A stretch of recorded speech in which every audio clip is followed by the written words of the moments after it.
Mga Salmo 5. Dungga in taon ako, Ginoo, ug tagda ang akong pag-agulo. O akong hari ug akong Dios, pamatia ang akong pagtuaw o pag-ampo. Sa kabuntagon o Ginoo, dungga ang akong pag-ampo.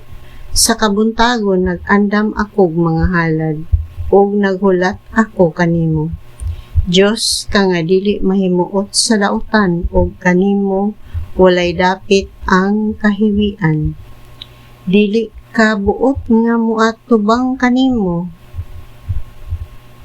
ang mapahitason. Gikasilagan mo ang tanang mga dautan. Gilaglag mo ang mga bakakon.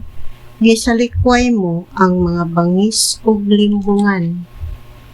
Apan tungod sa dako mong gugma, makasulod ako sa imong balay, makasimba ako kanimo diha sa imong templo uban sa dakong pagkahod. O Ginoo, tudloi ako pagbuhat sa imong kabubuton, ug sa tulid mong dalan pasubaya ako kay nag-atang kanako ang akong mga kaaway. Ang pulong sa akong mga kaaway pulos bakak, ug buot lamang silang maghimog kadaot.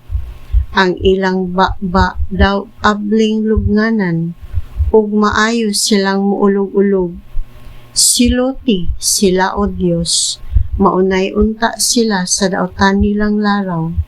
Isalikway sila tungod sa ilang kasalanan, ug sa ilang pagsupak kanimo. Apan magmalipayon gayud ang mudangop kanimo, ug mag-awit sila kanunay tungod sa kalipay. Ang nahigugma kanimo imo gayong panalipdan, ug sila magmalipayon diha lamang kanimo. Gipanalanginan mo o Ginoo ang mga matarong, ug ang imong gugma na nalipod kanila sama sa tamin.